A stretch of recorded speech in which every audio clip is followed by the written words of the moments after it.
But moving on. Next one. What advice do we got for YG and Saweetie? Did you know YG and Saweetie were like a little... Yeah, they've been together for maybe almost a year now. Okay, I was late to the party finding out about this. I think that I kind of caught on because cops, they weren't called in terms of like to make an arrest, but I think they did hear noise coming from a house. I believe it might be YG's, a house in LA, and they had to respond to it. It was an altercation over a cell phone. Someone took someone's cell phone. They didn't want to give Between it them two? Between, Saweetie and YG. That's what I was like. That's what I was like, oh, they're a thing? You already know what that's about. Who these hoes you talking to? No, well, you would think that, right? But then, following that, I want to find it. My guy YG went to the, the Instagram Went stories. to the internet. Went to the internet. You know what I mean? I think that's how this all, everything he's down for is going to the internet. And post, I'm going to show it to you, Spec, post a lion and a cheetah. It's the emojis. It's a lion and a cheetah. What's that supposed to mean?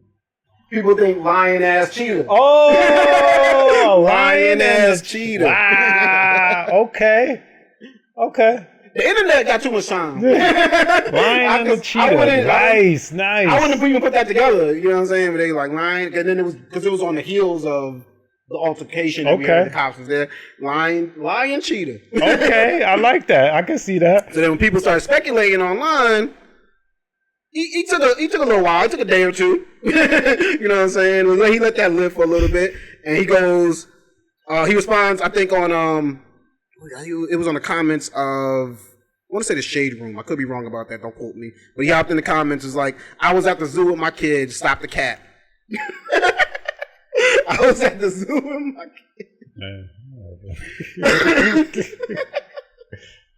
kids. So maybe they're back on better terms. Okay. Who knows? Well, what advice do you got for these crazy kids? The only advice I have for them is just don't have no kids together. That's it. I mean, as long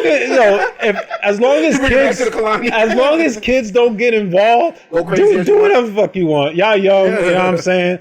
Nothing needs to be that serious, Well, cops shouldn't be showing up.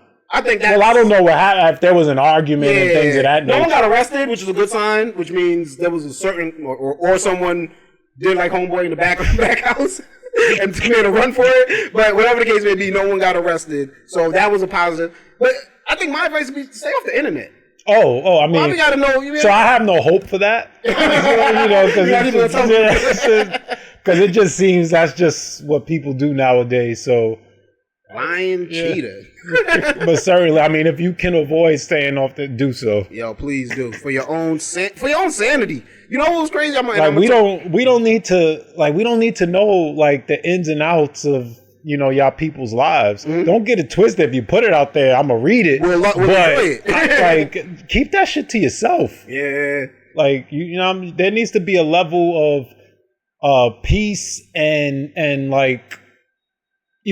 Have something for yourself. Everything ain't for us fans, I guess. I can't, you know what? And I don't want to judge it because I'm not at the level of anyone that I hear complaining about this stuff. They get a lot. You know what I'm saying? Like, I can ignore comments. I don't get that many. You know what I'm saying? I can ignore, but I don't. Even the ones I get, I actually do read. So I can't tell them not to read their comments. Right. But it was like, and we're going to talk about her in another story, but I was listening to TLC member T-Boz on the radio, and she was talking to Breakfast Club. It was about a 20-minute interview, and about 4 times in the interview, she was like, and all them people online that want to say, and all them people online that got jokes, and it's just like, who are you talking?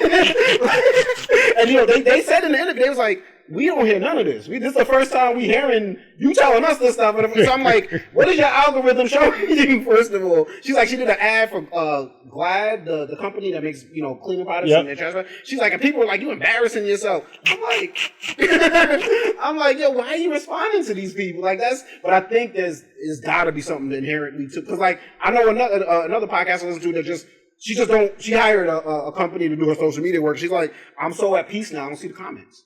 You know what I mean? I don't get it. I think it's a human. I think it's easy. Like I can sit here and say I don't get it, but I think that's easy because I'm not in it. Mm-hmm. And I think if you're a celebrity especially of a certain era, and you're big on social media, I guess, like, you know, you read the comments, you know, you want to feel connected to your supporters, I guess. And as human beings, I think we're wired to hyper focus on the negative. Right. Yeah. And kind of like, you know, positive. Oh, it should be like that, I guess. But negative. Oh, how dare you? Yeah. You of all people, this person, you 100% right.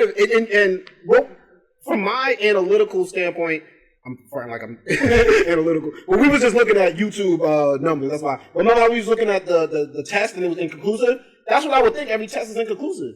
It's like, because I'm not going to sit here and read 100 comments. Right. So if I see, I'm going to read 10, right? And let's say 7 of them were negative. I don't know if that's a representation of all 100. Right. And it could just be the 7 that the algorithm is like, this nigga love negative comments. So this is what we gonna show. I don't know. That's like, for me to assume that that's the it's the reason, same reason I don't trust polls. It's the same reason I don't trust trolls, because you're like, oh, everyone online feels like that. No, that's the people who don't got nothing.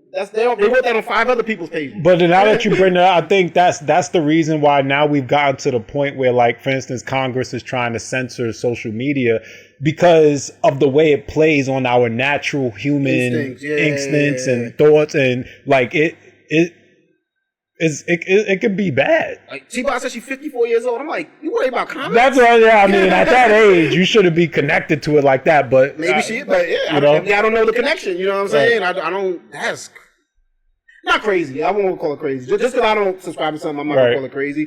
But it's a very interesting social experiment to see how it affects people, and it's another reason why I'm like, oh, it ain't no like my kid turned this age, they get a phone. My kid turned this age, they should be on. No, I'm holding on to 18. I don't know how long I'm holding on to it, but I'm holding on to it. You might see me crack on a couple of episodes from now, but I'm holding on to 18, bro, because I really don't think you need it. I don't think I want my kid to be more like activities and stuff than to be staring at a phone and all that. And then getting emotional about it, that should really be messing with them. I'm like, get off the phone. Like, that's why you feeling sad right now. It's just they know you like that for some reason. Man, but moving on, man. Perfect Talk is what it do. It's your guy DJ Playboy holding it down for the Perfect Talk podcast, man. Thank you so much for checking out this short clip. If you like what you see, go check out the full episodes right there. Also, hit the subscribe button, turn the notifications on, hop in the comments, baby.